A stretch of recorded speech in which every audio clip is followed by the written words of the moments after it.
ആദിത്യൻ ഒട്ടും ആലോചിക്കാതെ ഒന്നും പറയില്ലെന്ന് ഷാനവാസിനറിയാം. രാഘവൻ കൈമളുമായുള്ള എല്ലാ ബിസിനസ്സും നിർത്തണമെന്നാണ് ആദിത്യൻ ഇപ്പോൾ പറയുന്നത്. ഷാനവാസ് അപ്പോൾ തന്നെ രാഘവനെ ഫോണിൽ വിളിച്ചു. എല്ലാം നോക്കിക്കൊണ്ട് ആദിത്യൻ അവിടെയുള്ള ചെയറിലിരുന്നു. അപ്പുറത്ത് രാഘവൻ ഫോൺ എടുത്തതും ഷാനവാസ് പറഞ്ഞു, hello mister Raghavan, this is Shanavas, the new chairman of Meteor group. New chairman എന്ന് കേട്ടതും രാഘവൻ ഒന്ന് ഞെട്ടി. എങ്കിലും അയാൾ ബഹുമാനത്തോടെ തന്നെ നിന്നു. യെസ് മിസ്റ്റർ ഷാനവാസ്, എനിക്ക് നിങ്ങളോടൊരു ബാഡ് ന്യൂസ് പറയാനുണ്ട്. ഇന്നു മുതൽ ഞങ്ങളുടെ കമ്പനി നിങ്ങളുമായി വർക്ക് ചെയ്യാൻ താല്പര്യപ്പെടുന്നില്ല. നിങ്ങളുമായുള്ള എല്ലാ ഡീലും ഞങ്ങൾ ഇപ്പോൾ തന്നെ ക്യാൻസൽ ചെയ്യുകയാണ്. അതിന്റെ ഡോക്യുമെന്റ്സ് നിങ്ങളുടെ ഓഫീസിൽ ഇപ്പോൾ തന്നെ എത്തും. മീറ്റിയോർ ഗ്രൂപ്പിന്റെ ക്ലീനിംഗ് സ്റ്റാഫ് ആവാൻ മാത്രം യോഗ്യതയുള്ള ആളുകളുടെ കൂടെ ഞങ്ങൾ ബിസിനസ് ചെയ്യാറില്ല. രാഘവന് കാര്യം മനസ്സിലായി. അയാൾ പ്രതികരിക്കുന്നതിന് മുമ്പ് തന്നെ ഷാനവാസ് കോൾ കട്ട് ചെയ്ത് ആദിത്യനെ നോക്കി. ആദിത്യൻ ഒരു ചിരിയോടെ തല കുലുക്കി. അതേസമയം സിദ്ധാർത്ഥും വേദികയും അവിടെ തന്നെ നിൽക്കുകയായിരുന്നു. കമ്പനിയുടെ പുതിയ ചെയർമാൻ ഷാനവാസ് ആണെന്ന് അപ്പോഴേക്കും അവർ അറിഞ്ഞിരുന്നു. അത് കേട്ടപ്പോൾ സിദ്ധാർത്ഥിന് വളരെ അത്ഭുതം തോന്നിയെങ്കിലും ഷാനവാസിനെ കാണണമെന്ന് അവർ തീരുമാനിച്ചു. അവർ ഷാനവാസിന്റെ ക്യാബിന് പുറത്ത് ഒരുപാട് സമയം കാത്തുനിന്നെങ്കിലും സെക്രട്ടറി അവരെ അകത്തേക്ക് കടത്തിവിട്ടില്ല. അവർ അവിടെ നിന്ന് ആകെ മുഷിഞ്ഞിരുന്നു. അവസാനം അവൻ സെക്രട്ടറിയുടെ നേരെ ചൂടായി. ഇനിയും എത്ര സമയം ഞങ്ങളിവിടെ കാത്തു നിൽക്കണം? നിങ്ങൾ ആദ്യം ചെയർമാൻ സാറിനെ ഒന്ന് വിളിക്കുക. എന്റെ പേര് സിദ്ധാർത്ഥ് കൈമൾ, അദ്ദേഹത്തിന് എന്നെ അറിയാം. സിദ്ധാർത്ഥ് പറഞ്ഞു നിർത്തിയതും സെക്രട്ടറിക്ക് ഷാനവാസിന്റെ ഒരു കോൾ വന്നു. ആ കോൾ അറ്റൻഡ് ചെയ്തതിനു ശേഷം സെക്രട്ടറി സിദ്ധാർത്ഥിനെ സൂക്ഷിച്ചു നോക്കി. എന്നിട്ട് വേഗം തന്നെ സെക്യൂരിറ്റി വിളിച്ചു. ഹലോ സെക്യൂരിറ്റി, വേഗം തന്നെ കുറച്ച് ബൗൺസേഴ്സിനെ ചെയർമാന്റെ ക്യാബിനിന്റെ അവിടേക്ക് വിടണം. ആ നിർദ്ദേശം കേട്ടതും വേഗം തന്നെ കുറച്ചുപേർ അങ്ങോട്ടേക്ക് ഓടി വന്നു. സിദ്ധാർത്ഥിനും വേദികയ്ക്കും കാര്യം മനസ്സിലാകുന്നതിന് മുമ്പ് തന്നെ തോക്കുധാരികളായ അവർ അവരുടെ ചുറ്റും അണിനിരന്നു. സിദ്ധാർത്ഥ് ദേഷ്യത്തോട് അലറി, ഹേയ്, എന്താ ഇത്? നിങ്ങൾക്കൊക്കെ ഭ്രാന്താണോ? നിങ്ങൾ എന്തിനാണ് എന്റെ ചുറ്റും ഇങ്ങനെ നിൽക്കുന്നത്? I'm sorry mister Siddharth, Meteor group നിങ്ങളുമായുള്ള എല്ലാ ഡീലും ക്യാൻസൽ ചെയ്തിരിക്കുന്നു. ക്ലീനിംഗ് ജോലിക്കാരുമായി ഞങ്ങൾ ബിസിനസ് ചെയ്യാറില്ല എന്നാണ് ചെയർമാൻ നിങ്ങളോട് പറയാൻ പറഞ്ഞത്.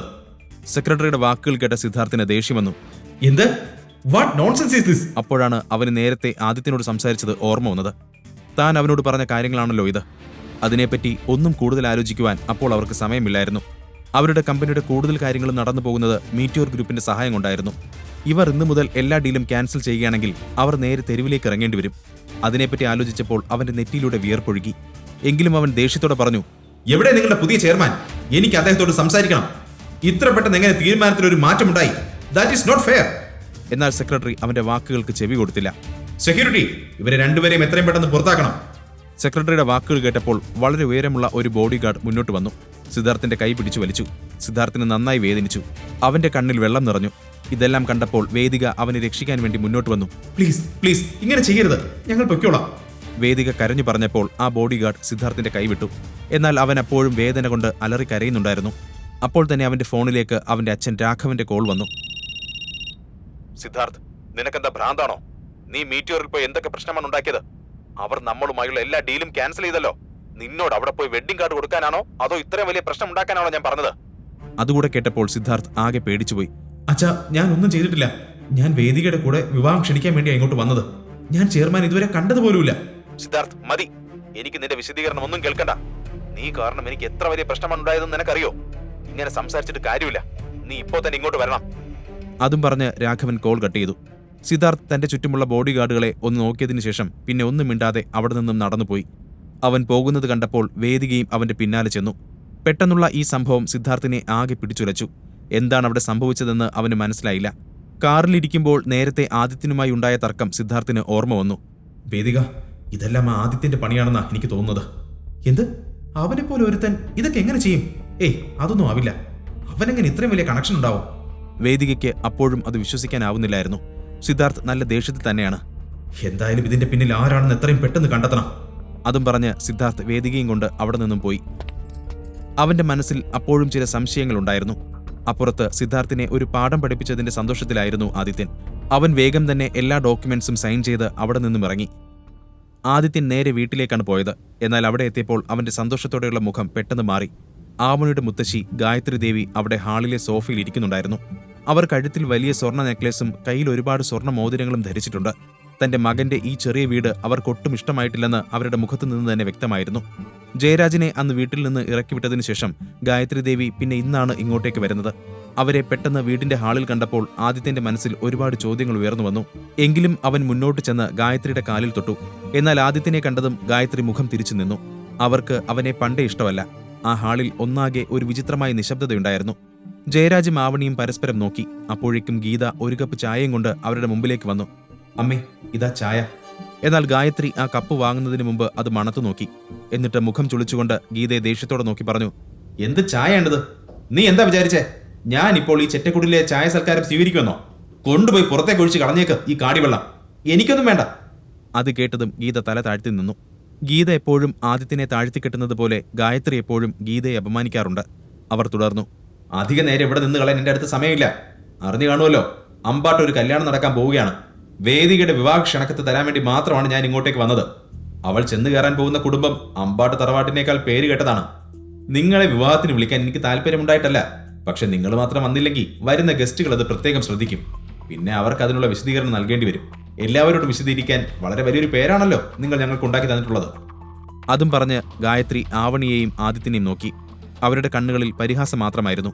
അവർ തുടർന്നു, അപ്പോൾ എല്ലാവരും കല്യാണത്തിന് വരണം. പക്ഷെ വെറും കൈയോടെ അങ്ങോട്ട് കയറി വന്നേക്കരുത്. അമ്പാട്ടെ കല്യാണത്തിനനുസരിച്ചുള്ള എക്സ്പെൻസീവ് ഒരു ഗിഫ്റ്റ് തന്നെ കൊണ്ടുവരണം. വലിയ വലിയ ആളുകളൊക്കെ വരുന്നതാ. അവരുടെ മുമ്പിൽ 500,000 കൊണ്ടൊന്നും വരരുത്. എന്റെ മകൻ സുദേവ് 35 ലക്ഷത്തിന്റെ കാറാണ് അവൾക്ക് ഗിഫ്റ്റായി കൊടുക്കുന്നത്. അത്രയും വില കൂടിയ കാറൊന്നും നിങ്ങൾക്ക് കൊടുക്കാൻ പറ്റില്ലല്ലോ. അതുകൊണ്ട് മിനിമം ഒരു ഡയമണ്ട് നെക്ലേസ് എങ്കിലും കൊണ്ട് അങ്ങോട്ട് വന്നാൽ മതി. ഒരു 4-5 ലക്ഷം രൂപയൊക്കെ വരൂ. 5 ലക്ഷം എന്ന് കേട്ടതും ആവണി ആകെ തളർന്നുപോയി. അവൾ അവളുടെ എല്ലാ സേവിങ്സും ആദിത്യന്റെ ആ ഫ്രണ്ടിന് കൊടുക്കാൻ വെച്ചതാണ്. അവൾ വേഗം തന്നെ പറഞ്ഞു, പക്ഷെ മുത്തശ്ശി, 5 ലക്ഷം എന്നൊക്കെ പറഞ്ഞാൽ കുറച്ച് കൂടുതലല്ലേ? അത്രയും എക്സ്പെൻസീവായ ഗിഫ്റ്റ് ഒന്നും ഞങ്ങൾക്ക് ഒരിക്കലും അഫോർഡ് ചെയ്യാൻ പറ്റില്ല.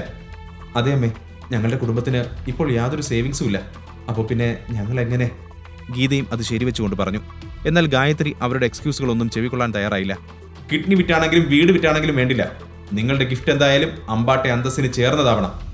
ഗായത്രിയുടെ ദേഷ്യത്തോടെയുള്ള വാക്കുകൾ കേട്ടപ്പോൾ അവിടെ നിന്ന് എല്ലാവരും പരസ്പരം നോക്കി. ഗായത്രി അപ്പോൾ തന്നെ ഒരു കൊടുങ്കാറ്റ് പോലെ വീടിന് പുറത്തേക്ക് പോയി. ഹാളിൽ ഒരു വിചിത്രമായ ടെൻഷൻ നിലനിന്നു. ഗീതയാണ് ആദ്യം സംസാരിച്ചു തുടങ്ങിയത്. അവർ പറഞ്ഞത് കേട്ടില്ലേ? 5 ലക്ഷം എന്നാൽ വെറും 5 രൂപ പോലെയാ അവർ പറഞ്ഞിട്ട് പോയത്. വേദിയുടെ കല്യാണ കാര്യത്തിലൊക്കെ അവർക്ക് എന്താണ് ആശങ്ക? എന്റെ മകളുടെ കല്യാണത്തിന് എന്തായിരുന്നു അവർക്ക്? ആവണിയുടെ കല്യാണത്തിന് വന്നവർ തന്ന എൻവലപ്പൊക്കെ ഞാൻ നോക്കിയതാ. അതിലൊന്നുപോലും 500 രൂപയിൽ കൂടുതൽ ഉണ്ടായിരുന്നില്ല. എല്ലാവരും വെറുതെ വന്ന് ഭക്ഷണം കഴിച്ച് തിരിച്ചുപോയി. ഇപ്പോൾ വേദിയുടെ വിവാഹം വന്നപ്പോൾ 35 ലക്ഷത്തിന്റെ കാർ, 5 ലക്ഷത്തിന്റെ നെക്ലേസ്, എന്തൊക്കെയാണ് ഇതൊക്കെ? എന്ത് തരം ഗെയിമാണെന്ന് ദൈവത്തിനറിയാം. അതെ, പക്ഷെ ഗീത, അമ്മ അത് പറഞ്ഞ സ്ഥിതിക്ക് നമ്മൾ എന്തായാലും അത് കൊടുത്തിരിക്കണം. അപ്പോൾ ജയരാജ് വിശദീകരിച്ചു. എന്നാൽ ഗീത ആകെ ദേഷ്യത്തിലായിരുന്നു. അവർ പറഞ്ഞു, നമ്മൾ എന്തെടുത്ത് കൊടുക്കുമെന്നാ നിങ്ങൾ ഈ പറയുന്നേ? ഒന്ന് ആലോചിച്ച് നോക്ക്. ഇവിടെ പണം കഴിക്കുന്ന മരമൊന്നുമില്ലല്ലോ. നമുക്കിപ്പോൾ 25 ലക്ഷം രൂപ കടമുണ്ട്. നമുക്ക് എവിടെ നിന്ന് ക്യാഷ് കിട്ടാനാ? അത് തന്നെ ഒപ്പിച്ചത് എങ്ങനെയാണെന്ന് എല്ലാവർക്കും അറിയുന്നതല്ലേ? പക്ഷെ ഗീത, അമ്മ നല്ല ദേഷ്യത്തിലാണ് പോയിരിക്കുന്നത്. നമുക്കൊരു കാര്യം ചെയ്യാം. നമുക്ക് ഈ വീടങ്ങ് വിൽക്കാം. എന്നിട്ട് നെക്ലേസും വാങ്ങാം. ബാക്കി ക്യാഷ് ആദിത്യന്റെ ഫ്രണ്ടിനും കൊടുക്കാം. അച്ഛന്റെ മറുപടി കേട്ട ആവണി ആകെ ഷോക്കായി. അച്ഛൻ എന്താണ് ഈ പറയുന്നേ? വേദികയുടെ വിവാഹത്തിന് വില കൂടിയ ഗിഫ്റ്റ് വാങ്ങാൻ വേണ്ടി നമ്മുടെ വീടൊന്നും വിൽക്കാൻ പറ്റില്ല. അത് മുത്തശ്ശിയുടെ അഭിമാനം സംരക്ഷിക്കാൻ. അതൊന്നും നടക്കുന്ന കാര്യമില്ല. ആ പറഞ്ഞതിനോട് ഗീതയും യോജിച്ചു. അതെ, ഈ വീട് വിറ്റിട്ട് പിന്നെ നമ്മൾ എവിടെ പോയി ഉറങ്ങും? തെരുവിലോ? ഗീത അപ്പോഴും ദേഷ്യത്തോടെ ആദിത്യനെ നോക്കി. അവനാണ് ഇതിനെല്ലാം കാരണക്കാരൻ എന്നാണ് ഗീത അപ്പോഴും വിശ്വസിച്ചത്.